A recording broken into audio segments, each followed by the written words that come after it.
Hey, y'all. It's your girl, Aretha Hollins, founder of Connecting Love and Marriage, with a question from one of the ladies in our sister circle.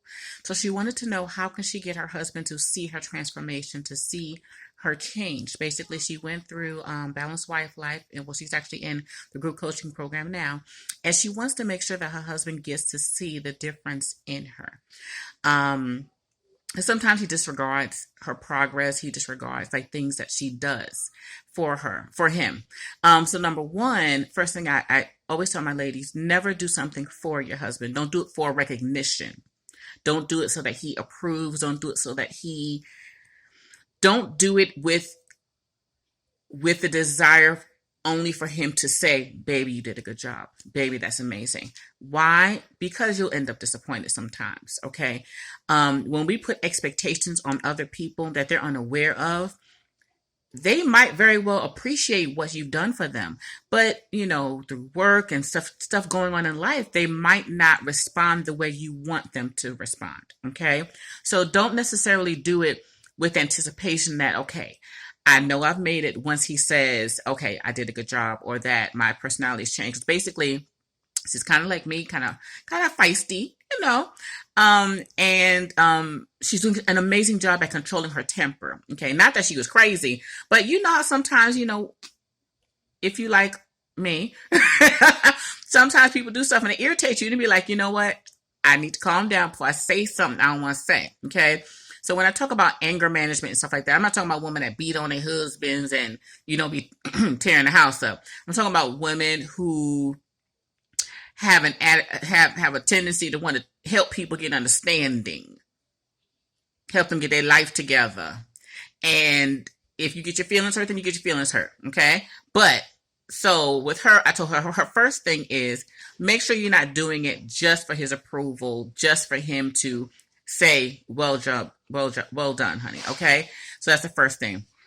The second, when she does it, she should do it with a heart of, I'm doing this because I know this is what I'm supposed to do. And this is going to bless my family. It's going to bless my marriage. It's going to bless my husband. Okay. Your approval should come from God. When you do things to serve others with a sincere heart, God is honored. God appreciates that. God is glorified. So do that knowing that God is appreciating you and all that you've done.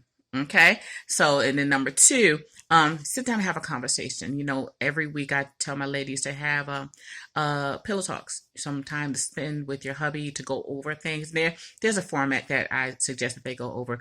But when you have that pillow talk, tell him, honey, this week I'm going to try to not yell at anyone in the house all week. Okay.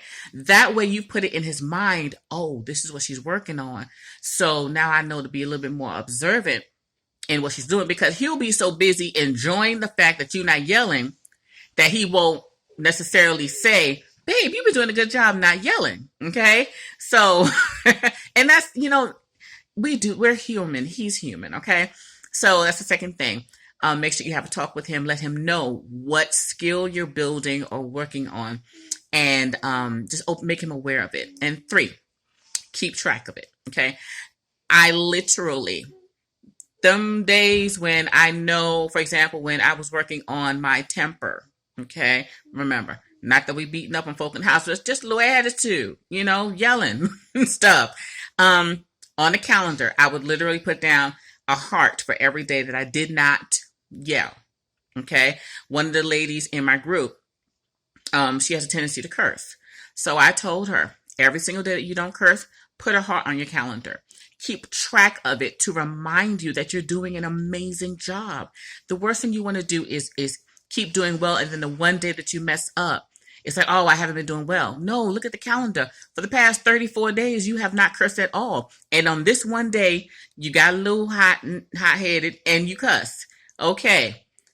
Repent, apologize, and move on. Okay. Look at the 34 days when you did not curse. Okay. Life's a process. Of course, deliverance is amazing, and it's available for everyone. And it can be a process. Sometimes it's longer for other people. Don't beat up on yourself because you have not perfected it all in one day. Some people, one day, that's it. Some people, it takes a little longer. Okay. But as long as you are doing this journey with God, for God, and not for men, you'll be okay. So it's good to want your hubby to appreciate and acknowledge the wonderful things that you're doing and how you're growing. He should. But remember, he's not the end all be all. He doesn't determine how you've grown. And sometimes he'll rate it on a different scale than you. Okay. So determine for yourself, what does success look for? And what does it look like? And then if it looks like for 7 days I ain't cuss nobody out, then on day 7 you celebrate. And then you bump that up to for 14 days I didn't cuss nobody out. Baby steps. It's all a process. Don't stress yourself. Pick up when you mess up. Pick up your cross.